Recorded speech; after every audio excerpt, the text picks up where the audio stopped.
안녕하십니까. 매일 아침 조간신문의 주요 기사를 딱딱 풀어서 해석해드리는 조간딱풀 8월 11일 목요일에 인사드립니다. 자, 윤석열 대통령 취임한 지 3개월이 됐는데, 집권당인 국민의힘, 그리고 야당으로 바뀐 이 민주당의 상황이 완전히 다른 것 같습니다. 민주당은 지금 비대위 체제를 청산을 하고, 우상호 비대위 체제를 청산을 하고, 새로운 지도부, 강력한 이재명 지도부 탄생이 지금 눈앞에 있습니다. 8월 28일에 전당대회를 하죠. 자, 그렇게 되면은, 역대 가장 이 초강성 야당 지도부가 탄생한다. 자, 그런 분석들이 계속 나오고 있습니다. 오늘 조간에도 그런 분석들이 있습니다. 그리고 이재명은 이 사법 리스크를 극복하기 위해서라도 윤석열 대통령에게 아주 강하게 대립각을 세우고 공격을 막 퍼붓겠죠. 자, 그러면은 윤석열 대통령이 이 곤란에 처할 수도 있는데, 너무 그냥 막무가내식 공격이 예상이 됩니다. 민주당 초강성 지도부가. 그러면 그것을 중간에서 막아야 될 것은 여당입니다. 여당 대표를 중심으로 그것을 저지를 하고 막아야 되는데, 지금 여당은 엉망이죠. 자, 당대표, 아직은 법적으로 당대표입니다. 비대위원장은 선출이 됐지만, 비대위원들이 아직 선임이 안 돼서 정식 선출이 되면은, 아마 내일 좀 완료가 되면은 이준석은 자동으로 해임이 되지만, 지금 법적으로 당대표입니다. 그런 당대표가 당을 상대로 소송을 걸고, 비대위에 대해서 집행정지, 가처분 신청을 내고, 이렇게 당과 대립각을 세우면서 또 윤석열 대통령도 공격을 하는 이런 황당한 상황에 빠진 이 국민의힘은 지금 정상체제에서 이준석 때문에 이 직무대행체제로 갔다가 또 이번에는 비대위 체제로, 민주당은 비대위에서 졸업을 하는데 국민의힘은 비대위 체제로 들어가려고 하는데 그것조차도 이준석의 방해로 지금 우왕좌왕하는, 자, 그런 처지에 빠지고 있습니다. 오늘 조간신문은 이준석이 결국 법적 대응에 나서면서 전면전을 벌였다. 또는 국민의힘과 이준석은 루비콘 강을 건넜다. 자, 이런 기사들이 쭉 실려 있습니다. 그런데 전면전, 이 말이 맞는지는 모르겠습니다. 일단 세계일보 보시면은 이준석 결국 전면전 강행, 비대위 효력 정지 때는 여건이 대혼란에 빠진다. 효력 정지가 인용이 되면은 그렇겠죠. 자, 그런데 이 전면전이라는 것은 이 양쪽의 세력이 비슷할 때 사용하는 용어죠. 전면전이 벌어졌다. 그런데 지금 제 생각에는 이준석이 계란으로 바위를 치는 게 아닌가. 자, 그런 생각이 들 정도로 상당히 무모한, 자기 발등을 찍는 그런 선택을 한 것 같습니다. 이 소속 정당에 대해서 사상 초유의 법적 대응을 했죠. 당 대표가. 주호영 비대위로 전환한 지 하루 만에 이준석이 가처분 신청 전자 접수했다 이렇게 밝혔고, 남부지법, 서울 남부지방법원은 17일 오후 3시로 신문기일을 잡았습니다. 자, 그래서 일주일 후면은 이준석의 존재감이 아예 사라질 가능성도 있다. 제가 어제 그렇게 설명을 드렸었습니다. 최고위 의결 절차 하자 등 쟁점이 될 것이다. 법원에서 최고위원회에서 이 사퇴를 선언했던 최고위원들이 들어가서 의결을 했죠. 자, 그것 가지고 지금 터집을 잡고 있는 겁니다. 법원은 그런데 정당 일에 개입하기를 꺼린다, 그런 의견이 많습니다. 이 정치권에서는 최고위 의결의 절차상 문제 같은 것을 이유로 이것이 받아들여질 가능성이 있다. 그래서 이 체제가 비대위 체제가 그 이전 상태, 권성동 직무대행 상태로 되돌아가야 된다는 법원 판단이 나올 수도 있다. 이런 겁니다. 그런데 법조계에서는 거의 다 부정적입니다. 행정소송 전문가 강호석 변호사는 세계일보 통화에서 이렇게 이야기합니다. 사법부는 웬만하면 정당에서 일어나는 문제에 개입을 자제하려는 경향이 있다. 정당의 자율성을 최대한 보장해 주는 것이다. 명백하게 절차적 하자가 드러나 있는 게 아니라면 이준석 대표가 이기기 쉽지 않을 것이다. 자, 다른 법조인들도 거의 이와 같은 의견을 내놓고 있는 상황이죠. 이것이 기각이 되면은 당을 상대로 사상 초유의 법적 대응에 나선 이준석은 거의 이 국민의힘에서는 더 이상 발붙일 곳이 없게 되는 것이죠. 자, 그렇다고 본인이 어떤 뭐 창당을 할 그런 여력도 없어집니다. 이 국민의힘과 분리가 되면은, 기각되면, 이 대표의 정치 생명이 다시 한번 요동칠 전망이다. 자, 이런 기사들도 있습니다. 이준석, 자, 루비콘강 이야기는 정우택 의원이 했습니다. 페이스북에 썼는데, 오선이죠. 더 이상 루비콘강을 건너지 말아야 한다. 근데 벌써 건넜습니다. 이 대표도 현재의 비상 상황에서 결코 자유롭지 못하다. 그럼에도 당의 비상 상황을 헤쳐나가기 위한 비대위 출범을 비판하고 효력 정지 가처분까지 내는 것은 선을 넘었다. 그리고 뭐 지금 홍준표 대구시장, 오세훈 서울시장, 그동안 이준석의 우호적이었던 사람들도 전부 이준석의 이 가처분 신청을 비판을 하고 있습니다. 자, 이준석 때문에 사실 이 모든 논란이 시작이 됐죠. 본인이 뭐 성접대를 받고, 박근혜 대통령 시절에 성접대를 받고, 또 최근에는 그 성접대 받은 의혹을 없애려고 증거인멸 교사를 했기 때문에 당윤리위의 징계를 받아서 모든 일이 본인으로부터 시작이 됐습니다. 그래서 주호영 비대위가 들어섰는데, 주호영 비대위가 첫날부터 또 암초를 만났다. 어쨌든 혼란의 연속입니다. 이준석 때문에. 자, 동아일보 보시면은 주호영 비대위 첫날부터 암초, 이준석은 법적 대응하고, 권성동, 거치가 또 논란이 됩니다. 권성동 원내대표.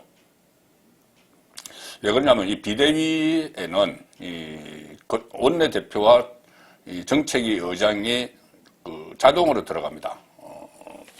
자동으로 회원이 비대위원이 되는데, 주호영 주호영 비대위원장이 이 비대위에서 윤핵관을 제외하겠다. 이렇게 이야기를 했습니다. 그래서, 권성동이 또 반발을 하는 일이 벌어졌는데, 이준석 선언과 별개로 주 위원장은 비대위원 인선에 속도를 내고 있는 상황입니다. 그런데, 원내대표는 당연직 비대위원이지만, 당 일각에서 비상 상황에 대한 책임을 지고 원내대표직을 사퇴해야 한다. 이런 주장이 나오고 있고, 또는 원내대표를 가지고 있더라도 이 비대위에는 참여하지 말아야 된다. 당연직이지만 그것을 본인이 안 한다고 하면 안 할 수가 있겠죠. 자, 그래서 주호영 위원장도 권성동이 당연직으로 비대위에 포함될지 여부에 대해서 고민해보겠다. 이런 입장을 밝히고 있는데, 권성동은 발끈합니다. 권 원내대표는 비대위 배제론에 대해서 말이 되는 소리를 해야지. 말이 되는 소리를 해야지. 이러면서 강하게 반발을 했고, 또 전당대회를 언제 열 것이냐. 그러니까 비대위 활동을 언제까지 할 것이냐. 이 주호영 비대위원장은 지금 그런 생각을 내비치고 있습니다. 이준석이 다시 출마하는 길을 터주기 위해서 이준석의 징계가 내년 1월 18일 날 끝나니 그 이후로 1월 8일 날 끝나니 그 이후로 전당대회를 열면은 이준석이 다시 재출마할 수 있다. 자, 그래서 그 대신 이준석이 본인 어떤 당을 상대로 한 법적 대응 이런 것은 자제하기를 바랐는데 이미 이준석은 가처분 신청을 냈습니다. 그리고 또 토요일 날은 또 기자회견을 해서 또 장황하게 뭐 이야기를 하겠죠. 자, 그 상황에서 지금 루비콘 강을 건넜다. 자, 이런 분석이 나오고 있습니다. 또 어쨌든 지금 비대위 활동을 시작을 했기 때문에 비대위 다음은 전당대회죠. 그래서 이 여권에서는 당권 경쟁에 벌써 불이 붙었습니다. 나경원 1년 전에 이준석과 마지막까지 기다렸던 나경원 전 의원은 나는 몸은 다 풀었다. 언제든지 찔 준비가 돼 있다. 이렇게 어제 이야기를 했고, 또 안철수, 김기현 같은 기존의 이 당직자 당권 도전을 검토를 해왔던 사람들도 있습니다. 이 와중에 나경원 전 의원과 주호영 비대위원장이 충돌하는 일도 있었습니다. 자, 나경원 전 의원이 이 당의 혁신, 지금 혁신위원회를 주호영 위원장이 활성화시키겠다고 이야기를 했죠. 이준석에 대한 어떤 배려 같은 겁니다. 협상을 하기 위해서. 자, 그런데 나경원 의원은 당의 혁신은 비대위가 할 게 아니라 새로운 지도부가 해야 된다. 이렇게 이야기를 했습니다. 당권 주자로서. 그렇게 이야기하니 주호영 위원장은 아니 그럴 거면은 비대위를 왜 만들었느냐. 차라리 선거관리위원회를 지금 열었어야지. 선관위를 열어서 그냥 바로 이 전당대회 준비하면 되지. 혁신을 나중에 할 거면은. 자, 그렇게 또 부대치기도 했고, 출사표를 낸 김기현, 안철수는 이재명을 공격을 하면서 내가 이재명의 대항마다 이렇게 강조를 하고 있습니다. 그런데 어제 여론조사 결과가 하나 나왔죠. 당대표 적합도 여론조사가 어제 실시가 됐는데 한길 리서치가 실시를 했는데 유승민이 23%로 1위, 이준석이 16.5%로 2위 이렇게 나왔습니다. 그 다음이 이 안철수가 13.4, 나경원 10.4 이렇게 나왔는데 자, 유승민, 이준석이 1, 2위를 했습니다. 당대표 적합도 조사에서. 여기에는 민주당 지지층들이 많이 들어가 있겠죠. 역선택이 상당 부분 포함이 돼 있다고 하더라도 이 유승민이 이준석과 함께 1, 2위를 차지했다는 것은 어쨌든 민주당의 지지자 또는 중도층 이쪽에서 또 국민의힘 안에서 일부도 소위 말하는 친윤 쪽의 행태에 못마땅함을 느끼는 그런 것들이 좀 섞여 있습니다. 물론 이준석에 대한 동정표 뭐 이런 것도 있겠지만은 어쨌든 이런 상황이 계속 여론조사에서 이렇게 나오니 이준석이 이것을 믿고 분란을 막 일으키는 자기 정치를 하는 자 그런 디딤돌이 되고 있는 상황이 지금 이어지고 있는 것이죠. 자 그런데 지금 국민의힘이 이렇게 할 단계가 아닙니다. 2월 28일 되면은 민주당에서 초강성 야당 지도부가 탄생을 합니다. 이재명을 비롯해서 또 최고위원들이 5명인데 그 중에서 4명은 이재명계가 될 가능성이 높고 또 이재명은 2명의 최고위원을 지명을 하기 때문에 한 7명의 최고위원 중에서 6명이 이재명계가 됐는데 그 사람들이 전부 소위 말하는 강성 뭐 과거에는 문파의 핵심 뭐 이렇게 했는데 지금 친문 쪽은 지금 다 거의 사라지고 있습니다. 친명 쪽의 이 강성인 정치인들이 이재명 지도부를 구성을 할 가능성이 상당히 높습니다. 그러면은 윤석열 정부와 엄청난 대립각을 세우겠죠. 자, 그런데 지금 국민의힘은 이렇게 거의 지리멸렬하는 이런 모습을 보이고 있는 상황이죠.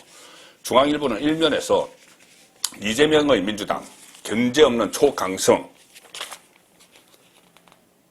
자 이렇게 제목을 따라서 상당히 좀 앞으로 전국이 날카롭게 부딪힐 것을 예고하는 것이죠. 부딪힌다기보다 어쩌면 이재명이 본인이 사법 리스크도 있기 때문에 그것을 극복하기 위해서 대대적으로 윤석열 대통령을 직접 공격하는 자, 그 상황이 벌써부터 예상이 되고 있습니다. 친명계가 대선과 전당대회를 거치면서 확장을 했습니다. 그래서 철험회라는 게 있죠. 아주 강성 철험회 같은 철험회가 가세해서 이 강경파가 민주당을 장악을 하고 있다. 최고위원 당선권도 거의 친명이다. 이재명 민주당이 지금 현실화되고 있습니다. 이재명이 민주당이다. 그때 대선을 앞두고 이재명이 그런 말을 했죠. 민주당의 이재명이 아니라 이재명의 민주당으로 만들어가겠다. 그런데 그것이 현실화되고 있다는 겁니다. 8.28 전당대회에서 지금 초반에 지역별 순회 경선이 이루어지고 있는데 이재명이 70%가 웃도는 지지를 기록하면서 압도적 지금 우위를 점하고 있습니다. 그리고 이재명은 당 밖에도 팬덤을 형성해놨죠. 개딸 하죠. 개혁의 딸 뭐 하는 이 팬덤을 형성을 해서 심지어 민주당 당헌 80조에 이 부정부패 혐의로 기소가 되면은 이 당직자 자격이 상실될 수 있는 그런 조항이 있는데 그 조항을 아예 없애는 작업을 지금 하고 있습니다. 이 중앙일보 6면 그 관련 해설 기사인데 이재명 팬덤이 당심을 좌우한다. 또 방탄용 당헌 개정에서 파워가 드러나고 있다.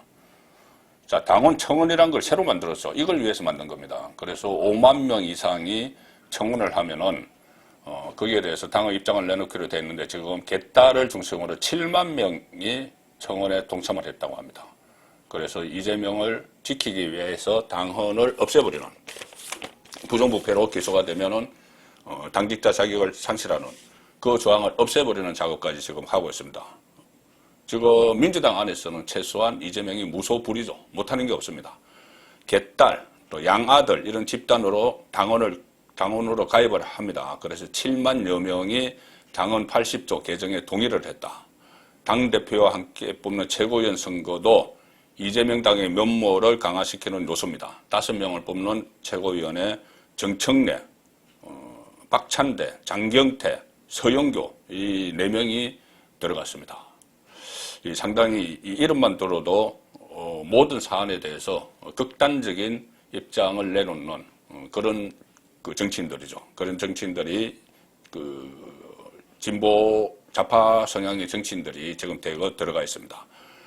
지금 수치상 국회의원 전체 중에서 민주당 국회의원 169명 중에서 수치상으로는 아직 친문이 많습니다. 그때 왜 그냥 뭐 문재인 정권에서 공천을 받았던 사람들이 많이 있기 때문에 169명 중에서 그 친명은 63명, 37.2%에 그치지만 이 세력을 견제할 당내 세력이 사실상 사라져 버렸다는 겁니다.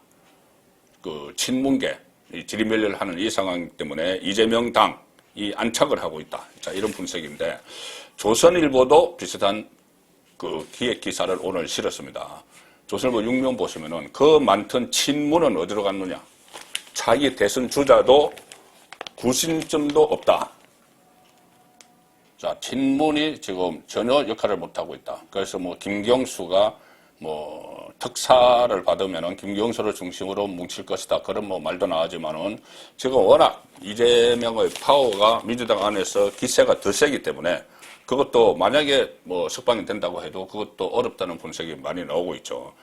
자, 민주당 전당대회 친명계가 압승을 예고하고 있는데 최고위원 5명 중 4명이 친명 유력, 비명은 한 사람이 있습니다. 비이재명은 고민정만 있는데 유일하게 당선권에 들어가 있는데 고민정도 거의 뭐 강성이죠. 묻지마 논평을 막 하는 그런 인물입니다. 청와대 대변인을 했죠. 그리고 상당수 친문들이 친명으로 갈아타고 있다. 내가 친문이다 이렇게 내세우는 사람은 사라지고 있고 개딸 이런 지지자들 눈치 보기 급급하다. 지금 민주당 그 의원들이 국회의원들이 또 심지어 이재명에게 충성 맹세를 하는 의원도 나타나고 있다고 합니다. 2024년 총선 공천권이 이재명에게 갈 게 확실하기 때문에 아무개 의원은 이재명 의원에게 충성 맹세까지 했다고 한다. 이런 말이 지금 당 안에서 들리고 있는 상황입니다. 자, 문제는 이것은 민주당 안에서 내부 파워게임 문제지만은 이재명이 민주당을 완전히 장악을 하면은 이재명은 본인에 대한 사법 리스크 이것을 좀 방어하기 위해서라도 윤석열 대통령을 집중적으로 공격을 할 거라는 거죠. 자, 국민일보 보시면은 그 기사가 나옵니다. 대화는 하되 때릴 건 때린다. 이재명, 대윤석열 강온 전략구사. 이재명을 직접 산다겠다는 거죠. 야당 대표가 여당은 그 패싱하고 좀 패싱 당할 정도로 지금 위기에 몰려 있습니다. 그 직접 윤석열 대통령과 싸우겠다 이 이야기입니다. 뭐 대화할 것은 이것은 형식적이죠. 그 얼마 전에 토론회에서 본인이 대표가 되면은 영수회담을 제안하겠다. 영수회담 이렇게 표현을 합니다. 그러니까 뭐 대통령과 야당 대표가 만나는 것을 과거처럼 영수회담, 뭐 과거 총재 시절처럼 그렇게 이야기를 할 정도로 본인은 앞으로 그 이재명의 상대는 윤석열 대통령이다. 그래서 이 후보가 윤석열 대통령을 향한 메시지에 지금 계속 치중하는 것은 윤 대통령과 1대1 구도를 만들면서 강한 야당 당수의 입지를 구축하기 위한 포석으로 분석이 된다. 특히 윤석열 대통령의 지지율이 매주 최저치를 경신하는 상황에서 국민으로부터 윤석열의 대안으로 일찌감치 자리매김하기 위한 목적도 있다. 자, 이렇게 막 치고 나가는데 이것을 견제해야 될 국민의힘은 지리멸렬한 이준석 리스크 때문에 자, 그런 상태여서 윤석열 대통령의 고민도 상당히 깊을 것 같습니다. 자, 근데 다만 이재명의 이런 구도에